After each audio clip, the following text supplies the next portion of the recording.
Tentunya kalau masalah berilmu ada yang belajar, ada yang mengajar, muta'alim dan mu'allim.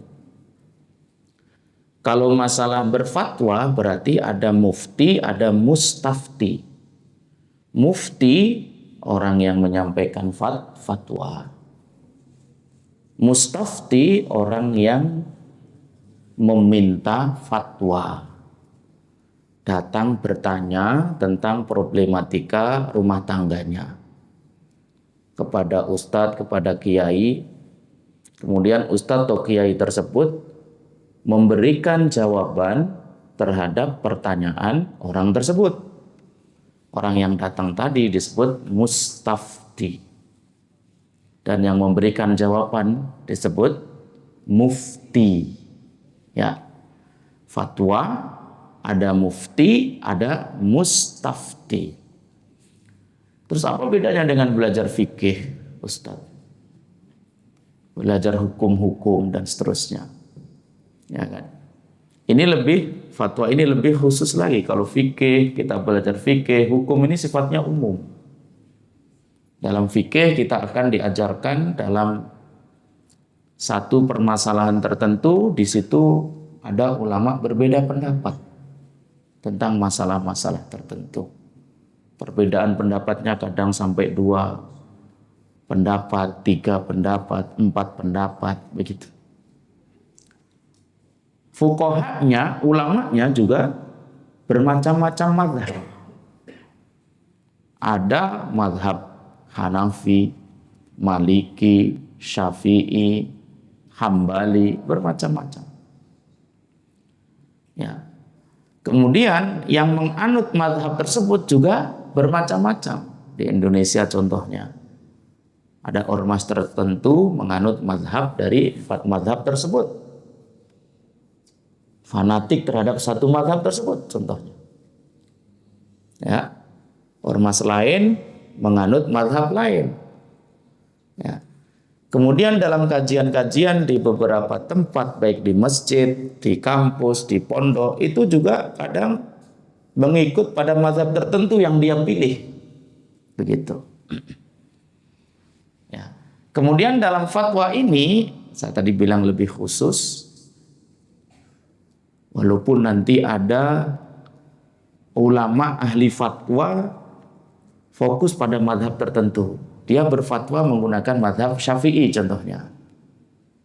Ya kan? Atau dia berfatwa menggunakan mazhab Hanafi, Maliki, Hambali dan seterusnya. Ya. Nah, inilah fatwa dan itulah fikih atau hukum-hukum fikih. Kemudian di bab pertama tentang tema ini, Asy-Syaikh Al-Imam An-Nawawi beliau mengatakan i'lam anna hadzal baba muhimmun jiddan. Ketahuilah bahwa bab ini muhimmun jiddan, sangat-sangat penting sekali. Saking pentingnya wa qad sannafa fi hadza jama'atun min ashabina. Banyak ulama-ulama, sahabat-sahabat kami, kata Imam Nawawi, mengarang kitab yang khusus tentang fatwa ini. Saking pentingnya. Banyak sekali kata beliau, kata Imam Nawawi. Beliau menyebutkan beberapa nama, di antaranya adalah Al-Khatib Al-Baghdadi, di antaranya lagi adalah Abu Amr Ibn Salah. Ya. Dan masing-masing dari ulama-ulama tersebut, kata Al-Imam An-Nawawi, menyebutkan masalah-masalah luar biasa pentingnya satu sama lain.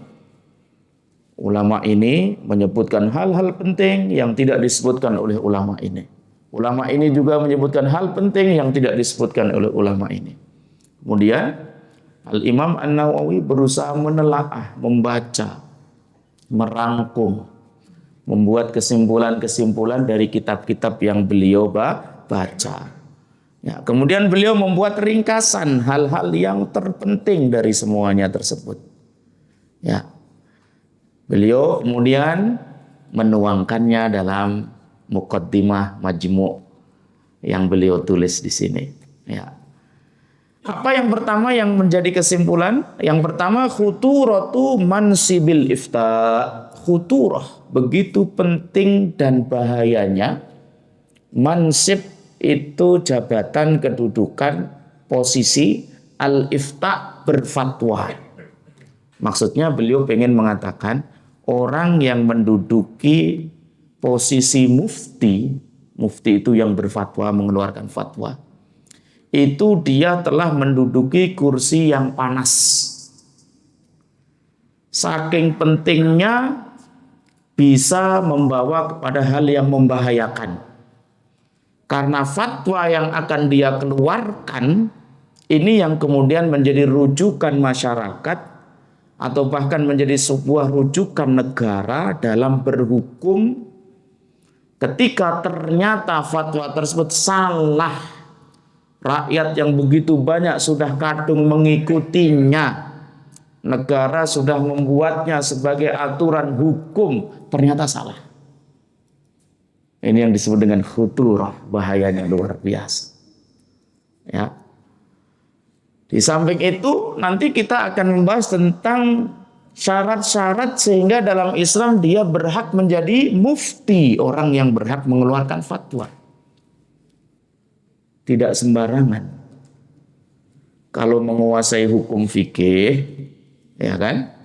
Semuanya kita diperlukan menguasai hukum fikih. Tapi kalau untuk menjadi mufti, ya, bisa berfatwa dan mengeluarkan fatwa, ini tidak hanya dia menguasai hukum fikih. Nah, ini. Apa kata beliau? I'lam, ketahuilah annal ifta'a, bahwa sesungguhnya berfatwa, mengeluarkan fatwa, azimul khotori, begitu besar, penting dan bahayanya. Kabirul mauqi'i, mauqi' posisinya begitu tinggi dan agung. Kasirul fadli, keutamaannya begitu besar. Li'annal muftiya warisul anbiya'i salawatullahi wasalamuhu alaihim. Alasannya, karena orang yang mengeluarkan fatwa atau mufti, dia adalah pewaris para nabi salawatullahi wasalamuhu alaihim. Ya. Wa qaimun bi fardil kifayati, dia yang melaksanakan salah satu fardu kifayah. Pewaris nabi karena dia akan menjawab segala macam problematika yang dihadapi oleh umat, pertanyaan-pertanyaan umat, dia yang akan memberikan jawaban. Ya. Dia yang melaksanakan salah satu fardu kifayat. Kalau dalam masalah hukum keseharian tentang sholat wajib kita wajib semuanya, fardu ain. Kita bisa puasa, kita bisa menjadi seorang suami, menjadi seorang muslim dalam menjalankan kewajiban kita hari-hari, ini fardu ain.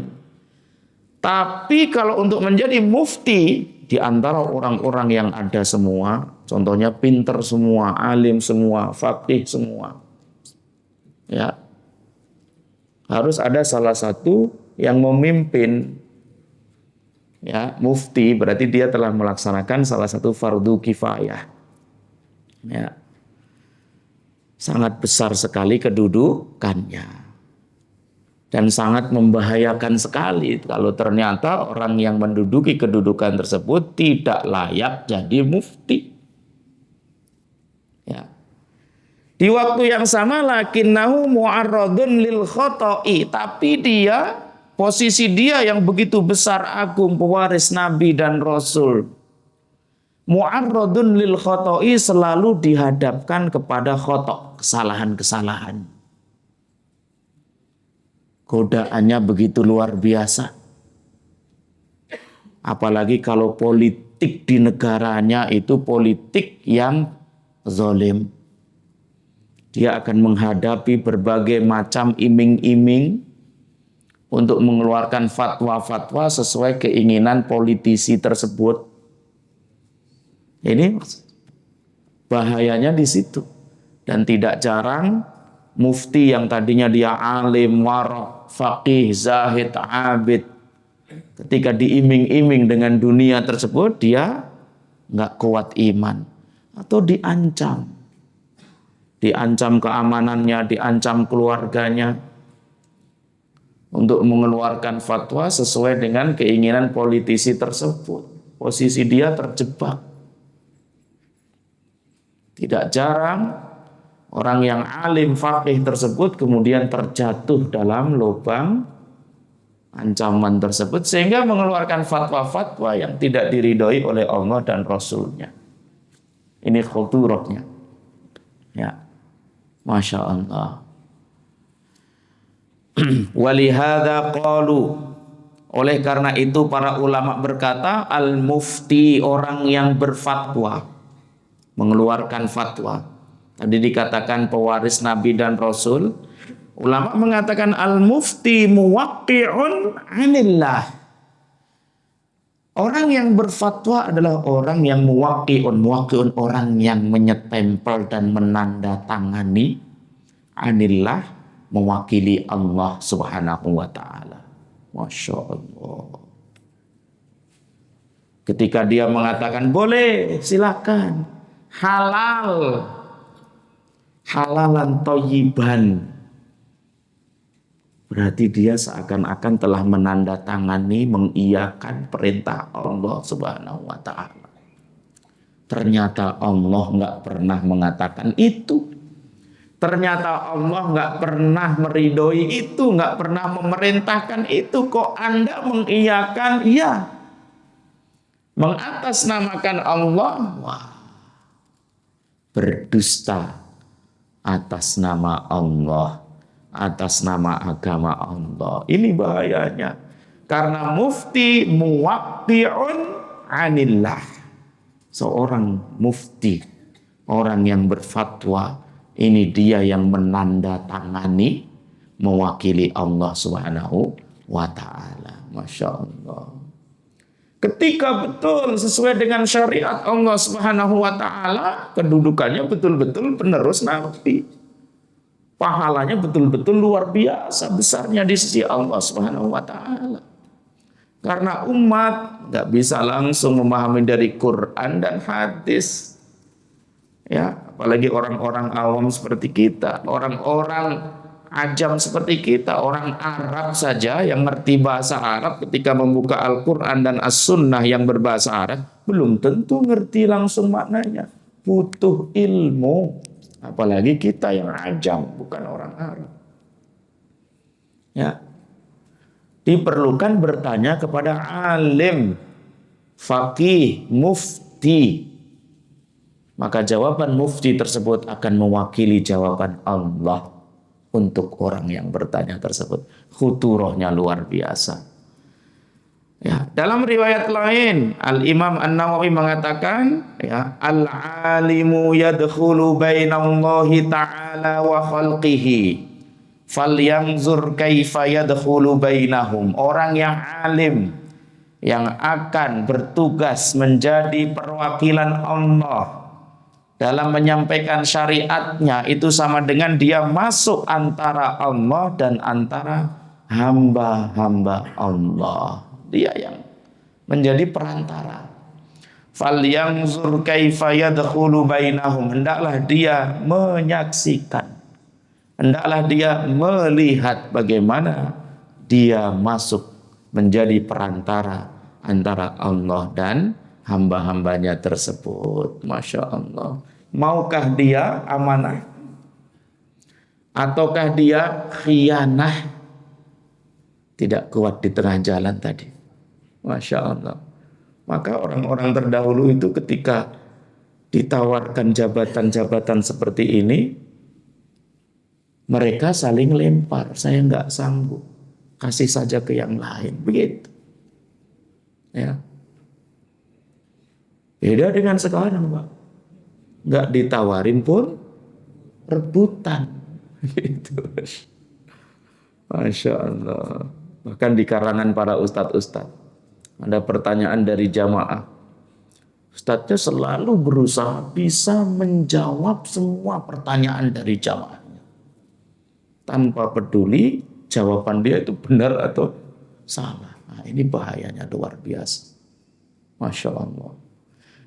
Dia yadkhul bainallahi wa baina khalqi. Dia menjadi perantara antara Allah dengan hamba-hambanya.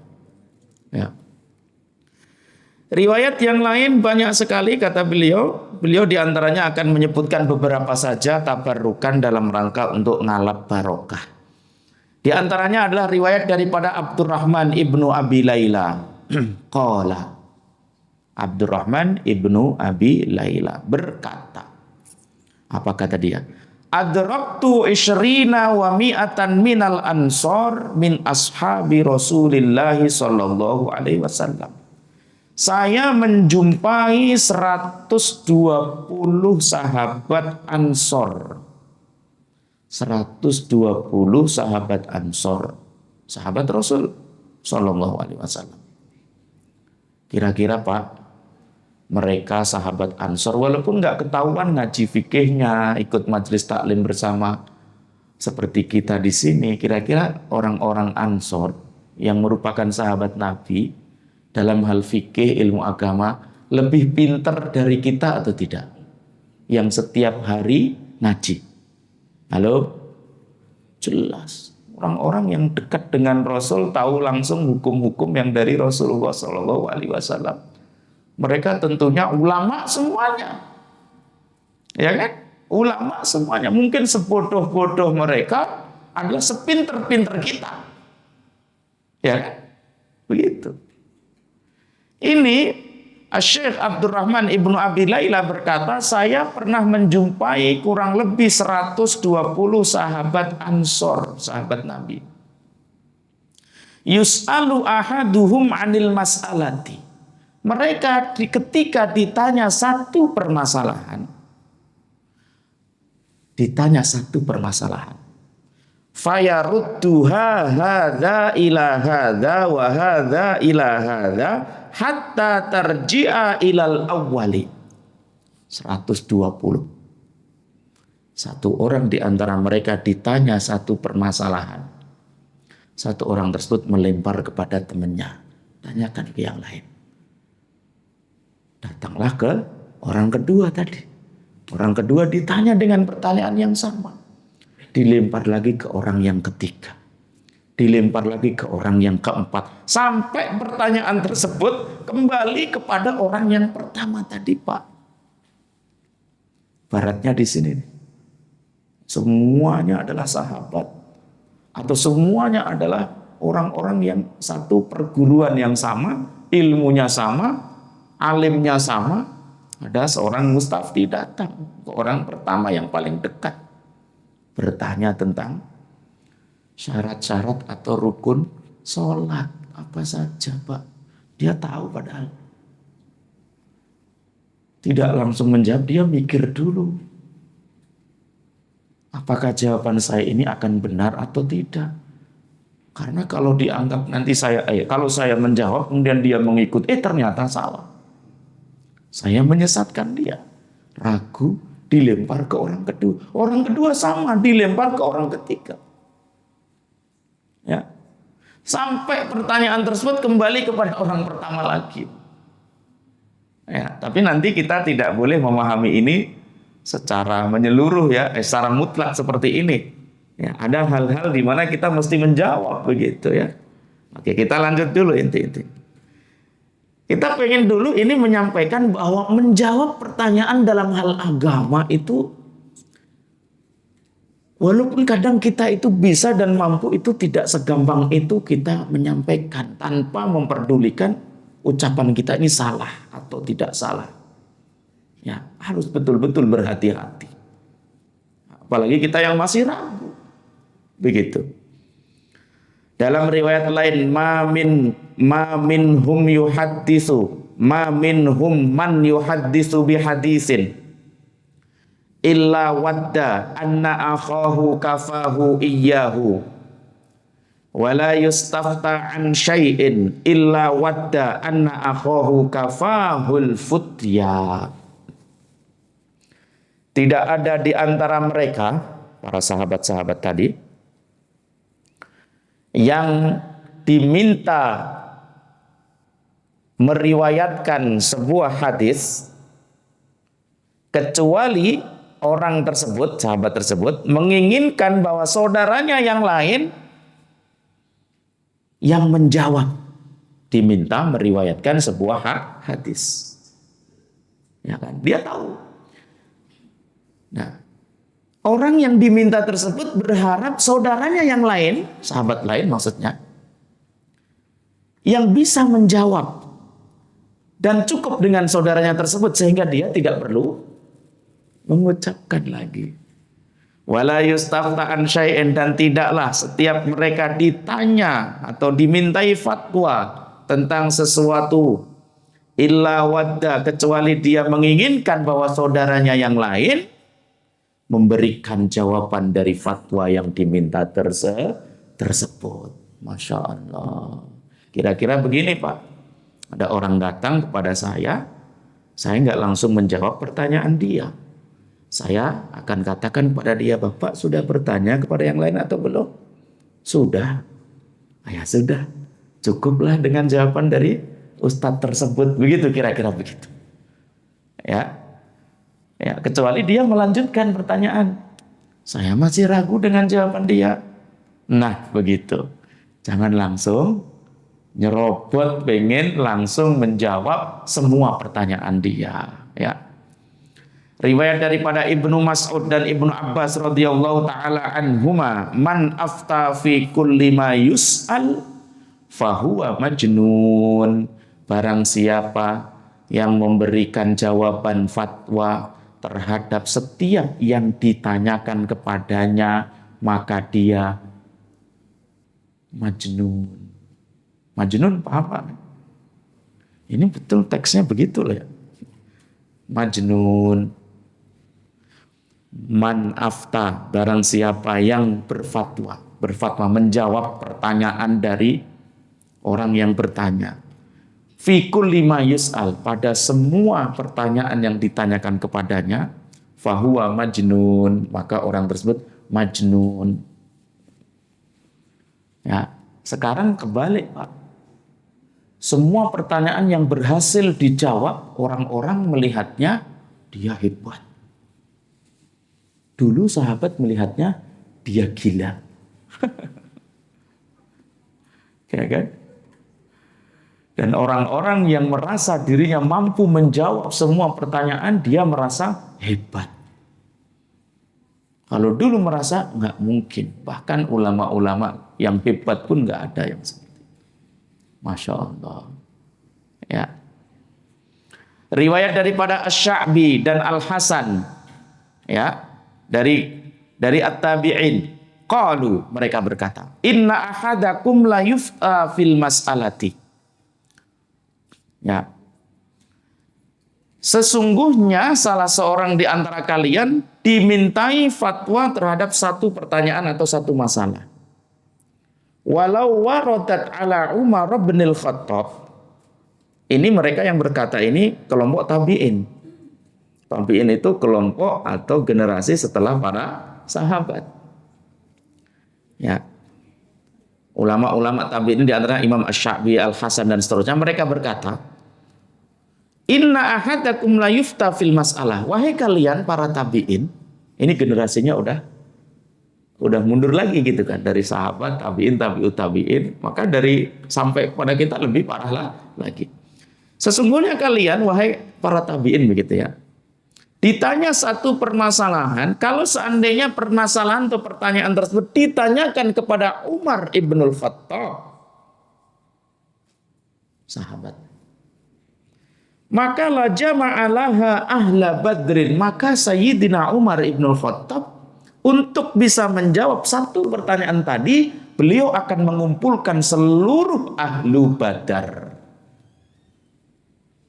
Masya Allah. Lah kok beraninya kamu, begitu loh maksudnya. Wahai tabi'in, pertanyaan ditanyakan kepada kamu, kamu langsung mampu menjawab begitu saja.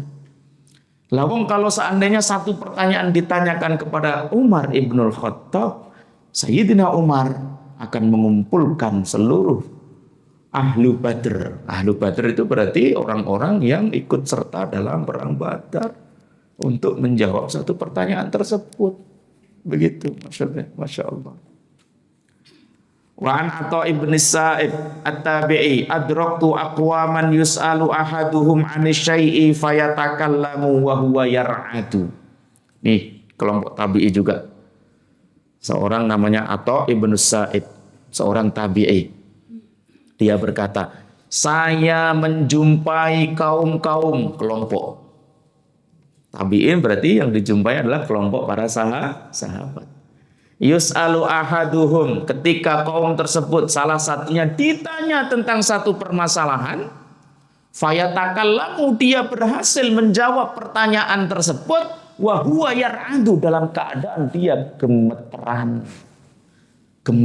takut kalau jawabannya itu salah. Masya Allah, begitu waraknya mereka. Riwayat daripada Ibnu Abbas dan Muhammad Ibnu Ajlan, idza aghfalal alimu la adri usibat maqatiluhu. Idza aghfalal alimu la adri, ketika orang yang alim ditanya kemudian semuanya dijawab, tidak mau mengucapkan la adri. La adri itu saya tidak tahu. Artinya semua pertanyaan dia jawab semuanya. Tidak pernah pertanyaan tersebut dia katakan la adri, saya nggak tahu jawabannya. Ketika orang alim tersebut seperti itu, nggak pernah sama sekali mengucapkan la adri ketika ditanya, usibat maqatiluhu, berarti usibat, terkena maqatiluhu, hal-hal yang bisa membunuhnya, mencelakai dan membinasakannya. Seakan-akan dia berada dalam jurang kebinasaan. Ketika dia sudah nggak sanggup mengucapkan kalimat I don't know, la adri, saya nggak tahu. Atau dia gengsi mengucapkan la adri, I don't know. Setiap pertanyaan jamaahnya dia pengen menjawabnya. Ketika dia mengucapkan la adri, takut nanti nggak diundangnya lagi. Takut nanti tidak dibilang orang hebat atau dicemooh. Ustadz kok ditanya nggak ngerti, ngapain jadi ustadz? Nah gitu kan. Masya Allah. Ya. Riwayat daripada Sufyan ibnu Uyainah, ajsarun nasi alal futya aqalluhum ilman. Orang yang paling berani berfatwa adalah orang yang paling cetek ilmunya. Ini kata Sufyan ibnu Uyainah. Orang yang paling banyak berfatwa, mengucapkan fatwa, menjawab semua pertanyaan, itu adalah orang yang paling sedikit dan cetek ilmunya. Karena ilmu dia membuat dia berhati-hati dalam berkata-kata. Terkadang dia harus berpikir lama, merangkai jawaban, mengingat-ingat. Ya, nggak peduli jamaah mau mengatakan dia ini orang yang nggak benar ilmunya kok masih mikir-mikir. Seperti nggak peduli. Dia tahu orang yang ilmunya makin bertambah, berarti dia makin lebih banyak diam, nggak banyak ngomong-ngomong. Sufyan ibnu Uyainah berkata, yang paling berani dalam berfatwa terus menjawab adalah dia yang paling sedikit ilmunya. Tong kosong nyaring bunyinya. Nah, begitu kan. Ibaratnya begitu. Ya kan? Masya Allah. Imam Asy-Syafi'i su'ila an mas'alatin falam yujib. Pernah ditanya tentang satu pertanyaan, beliau tidak menjawab. Siapa beliau? Imam Syafi'i. Kita pindah ke sini. Tadi dari sahabat, tabi'in, kemudian tabi'ut tabi'in ya. Beliau ditanya tentang satu permasalahan, beliau tidak menjawab. Faqila lahu, ditanya oleh jamaahnya, "Loh, kok enggak kamu jawab wahai imam?" Engkau kan orang yang alim. Jawab dong, gitu kan. Faqala.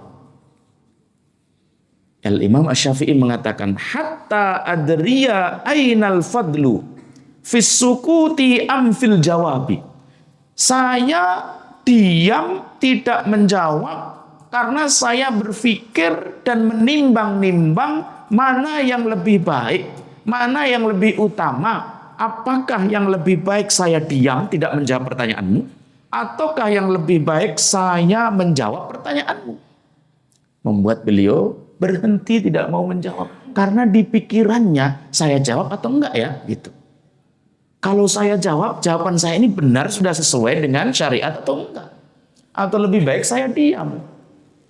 Atau mungkin faktor penanya ini. Ada orang yang nanyanya ngeledek. Orang yang pertanyaannya ngeledek itu nggak perlu dijawab. Seperti itu. Jadi dia diam. Karena orang-orang seperti Imam Syafi'i ini hidupnya lillah. Ulama Rabbani. Tidak peduli apa kata manusia. Yang beliau cari adalah ridho Allah. Apapun yang dikatakan manusia, mau dikatakan saya nggak bisa apa-apa, no problem, nggak ada masalah. Seperti itu hadirin. Al-Imam Asy-Syafi'i. Ya. Imam Ahmad Ibnu Hanbal. Ya. Yuksiru an yaqul, beliau banyak berkata, Imam Ahmad Ibnu Hanbal. Beliau banyak berkata la adri. Banyak mengatakan la adri, saya tidak tahu. I don't know. Wa dzalika fi ma arafal aqawila fihi. Imam hafalannya luar biasa. Ya. Otaknya sudah ilmu semua. Ibadahnya alim keilmuannya. Tapi ketika ditanya banyak mengatakan la adri. I don't know, saya tidak tahu. Masya Allah. Imam Malik. Nah, kita pindah sekarang Imam Malik. Ya. Su'ila an samanin wa arba'ina masalah. Ditanya tentang 48 pertanyaan atau masalah. Ada 48 pertanyaan. Ditanyakan kepada Imam Malik. Faqala fi sintaini wa salasina minha la adri. Berapa pertanyaan tadi yang ditanyakan? 48. Dalam 48 pertanyaan tersebut Imam Malik mengatakan la adri, saya nggak bisa menjawab. Pada 32 pertanyaan. 48. Dari 48 32-nya beliau bilang la adri, saya nggak tahu, nggak bisa jawab. Imam Malik, Masya Allah, sekarang ditanya satu aja jawabannya sampai 5 Pak. Apalagi pertanyaannya sampai 48, jawabannya bisa sampai 110 Pak. Untuk menunjukkan keilmuan dia. Udah ngaji di sana dan di sini. Kitab sampai 1, ada yang mengatakan 1 juta kitab dibaca semua sampai dia khatam. Gimana 1 juta kitab dibaca khatam? Bacanya Masya Allah. Begitu. Imam Malik ditanya 48 pertanyaan. 32-nya beliau la adri. Tidak sungkan, tidak malu sama sekali. Ya. Imam Ahmad juga hal yang sama. Yuksir an yaqul, banyak mengatakan la adri. Ya. Riwayat daripada Imam Malik juga annahu rubbama kana yus'alu an khamsina mas'alah, bahkan kadang ditanya tentang 50 permasalahan. Fala yujibu fi wahidatin minha, dari 50 pertanyaan persoalan permasalahan tadi tidak satu pun beliau jawab. Ini riwayat lain. Dari 50 pertanyaan tidak satu pun beliau jawab.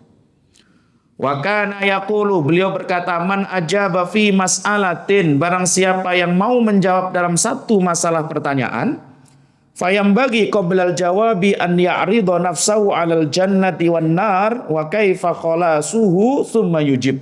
Ini Kata Imam Malik. Barang siapa yang ditanya satu permasalahan, kemudian dia mau memberanikan diri untuk menjawab satu pertanyaan tadi, yang bagi qoblal jawab. Sebelum dia menjawab, hendaklah dia ya'rid nafsahu 'alal jannati wan nar. Hendaklah dia menghadapkan dirinya kepada ini surga, ini neraka. Wa kaifa khalasuhu, dan bagaimana dia menyelamatkan diri dari neraka. Summa yujib, kemudian barulah dia menjawab.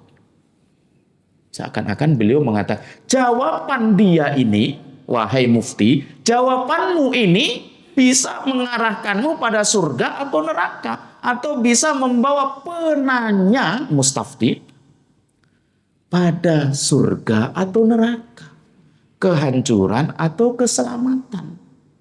Pikirkan itu baik-baik. Ketika jawabanmu bisa membawamu ke surga, orang yang bertanya selamat, insya Allah masuk surga, artinya jawabanmu benar, yakin, silahkan dijawab.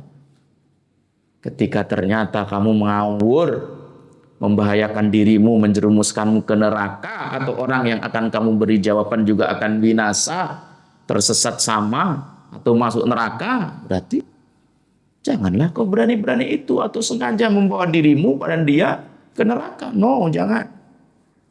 Masya Allah. Luar biasa ini Bapak-bapak. Ya. Wasu'ila an mas'alatin faqala la adri. Pernah ditanya tentang permasalahan yang ringan. Imam Malik. Beliau masih tetap menjawab la adri, saya tidak tahu. Faqila, kemudian orang lain bertanya lagi kepada dia, ya Imam, hiya mas'alatun khafifatun sahlatun. Ini kan masalah kecil, ringan, gampang. Gini doang kok kamu nggak bisa jawab. Katanya kamu imam, gitulah istilahnya. Faghadiba, kemudian beliau marah. Waqala, dan berkata, laisa fil ilmi syai'un khafifun. Dalam masalah ilmu tidak ada yang namanya perkara yang ringan dan yang gampang. Masya Allah.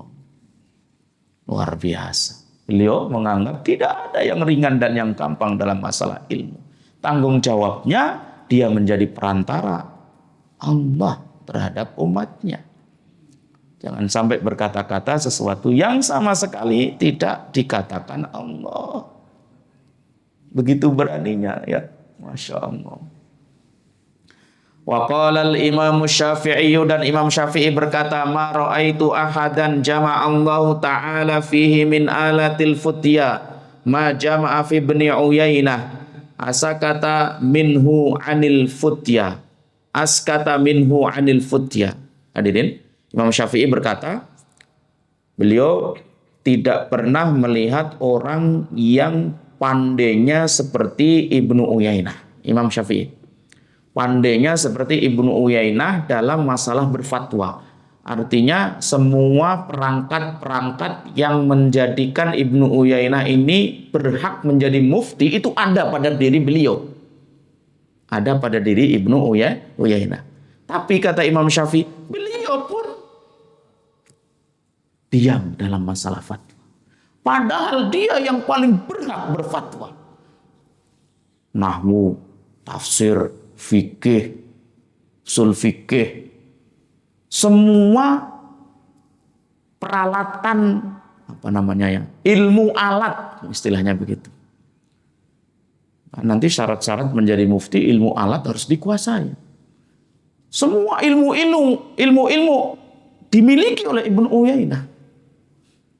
Tapi beliau memilih diam dari berfatwa. Ini kesaksian Imam Syafi'i.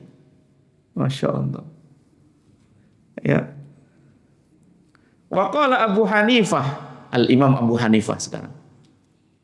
Laulal faraqu minallah, kalau bukan karena takut kepada Allah. An yadhi'al ilmu, kalau bukan karena takut kepada Allah ilmu ini akan hilang. Ma aftaitu, saya tidak akan pernah berani berfatwa. Yakunu lahumul mahna'u wa alayyal wizru. Ini kata Imam Abu Hanifah. Kalau bukan karena takut kepada Allah akan hilangnya ilmu, maka saya nggak akan pernah berani berfatwa. Saya nggak akan pernah berani berfatwa. Ya, ini tadi unsur-unsur yang tadi kita katakan, tidak berarti semua permasalahan kita diam, tidak. Orang yang sudah ditunjuk sebagai mufti tidak boleh berdiam diri. Karena kalau semuanya diam, ilmu ini akan hilang. Masyarakat yang butuh jawaban bingung, maka pada ujungnya nanti harus ada yang memberikan jawaban. Tapi tadi kenapa di awal-awal bilang begitu? Hati-hati, jangan asal ngomong.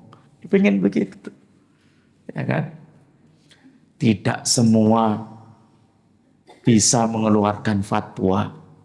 Ya, ketika sudah berpikir kalau nggak diberikan jawaban, umat akan bingung, ilmu akan hilang, masyarakat nggak tahu bagaimana beragama, di saat itulah harus dikeluarkan jawabannya. Ya, seperti itu. Ya, banyak lagi perkataan-perkataan yang lain, hadirin yang dimuliakan oleh Allah. Ya, ada dua fasal lagi, waktunya sudah menunjukkan sholat isya. Tafaqqudul hakim li ahlil ilmi wal ifta. Ada namanya hakim. Hakim itu pemimpin negara. Dia berkewajiban, bertugas mencari orang yang ahlul ilmu dan ahlul ifta yang bisa menjadi mufti dan qadhi. Dia harus mencari. Nah, dalam sebuah negara-negara Islam itu mufti harus ditetapkan, dan penetapannya harus sesuai dengan standar dan kriteria, bukan karena kedekatan, karena dia keluarganya, anggota partai politiknya, atau dulu satu kampus dengannya, apalagi dia anaknya. Tidak, harus punya alat-alat yang mendukung dia berhak untuk menjadi mufti tersebut, kemudian dipilih. Ya, yang bagi lil imami an yatasaffaha ahwalal muftin. Seorang imam pemimpin negara harus mencari orang yang menjadi mufti. Faman sholaha lil futya aqarrahu. Ketika orang tersebut sah, layak menjadi mufti, maka al imam memberikan rekomendasi, ketok palu, dialah muftinya. Wa man la yasluh mana'ahu. Siapa yang tidak layak menjadi mufti maka dilarang untuk mengeluarkan fatwa. Kalau sekedar mengajar, berdakwah, oke.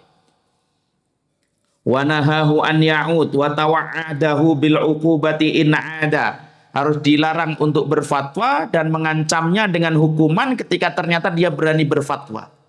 Wa tariqul imami ila ma'rifati man yasluhu lil fatwa. Bagaimana seorang imam pemimpin mengetahui siapa yang berhak menjadi mufti? An yas'ala ulama waqtihi. Dia hendaklah bermusyawarah, bertanya kepada ulama yang ada di waktu itu. Kumpulkan semua. Ya. Wa ya'tamid akhbaral mausuqi fihim. Kemudian dia mengambil berita dari orang yang terpercaya betul-betul. Ya, diriwayatkan juga daripada Imam Malik qala ma aftaitu hatta syahidali sab'una anni ahlun lidzalik. Kata Imam Malik, tadi dikatakan 50 pertanyaan, beliau satu pun enggak mau menjawab. 48 pertanyaan, dari 32 dia enggak mau menjawab. Beliau mengatakan, saya baru berani berfatwa. Kata Imam Malik, ketika ada 70 ulama yang hidup bersama saya di waktu itu menyaksikan saya memang berhak untuk berfatwa.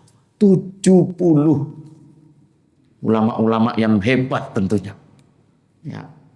Baru beliau berani berfatwa. Wa fi riwayatin, dalam riwayat lain, ma'aftaitu hatta sa'altu man huwa a'lamu minni. Bahkan ketika beliau sudah dinobatkan sebagai mufti boleh berfatwa, disaksikan 70 ulama hebat, ketika mau mengeluarkan fatwa, beliau masih bertanya kepada orang lain. Bayangkan itu. Ya kan? Hal yarani maudhi'an lidzalik. Apakah saya harus? Masya Allah. Sekarang orang yang sudah diklaim sebagai qadhi, mufti, Apalagi udah disaksikan oleh banyak orang, direkomendasikan banyak, udah nggak peduli apa kata orang, yang penting saya jawab, orang harus percaya sama saya. Nah, luar biasa. Wala yanbaghi lirajulin an yara nafsahu ahlan li syai'in hatta yas'ala man huwa a'lamu minhu, kata Imam Malik lagi. Ya, tidak boleh Anda, sekalipun Anda sudah menjadi mufti, diangkat sebagai mufti, kemudian Anda merasa Anda inilah yang paling layak. Tidak boleh. Sebagaimana adab berilmu sebelumnya, ketika orang merasa dirinya sudah alim berarti dia bodoh. Tidak ada itu orang merasa diri alim. Ya. Dia sudah jadi mufti, tidak boleh pula kata Imam Malik, dia merasa yang paling berhak berfatwa. Apa yang beliau lakukan? Hatta yas'ala man huwa a'lam minhu. Sampai dia bertanya kepada orang lain yang berilmu juga. Masya Allah. Ya, fasal yang terakhir hadirin, sebelum nanti pertemuan yang akan datang syarat-syarat mufti. Fasal yang terakhir, min ahammi sifatil mufti. Sifat mufti yang paling penting yang harus dimiliki. Di samping dia harus pintar fikih, alat-alat ilmu-ilmu nahwu, sorof, tafsir fikih, usul fikih, qawaid fikih, ilmu balaghah, semuanya dia menguasai. Qalu wa yanbaghi an yakunal mufti dhahirul wara'. Harus orang yang wara'. Wara', hati-hati, setiti. Tidak gerusa-gerusu. Wara'. Masyhurun biddiyanati zahirah. Dia betul-betul secara beragama, secara zahirnya orang dikenal. Biddiyanati zahirah, sholatnya ada. Kelihatan orang semuanya melihat. Wasiyanatil bahirah, menjaga diri dari hal-hal yang menjatuhkan wibawa dia. Ya.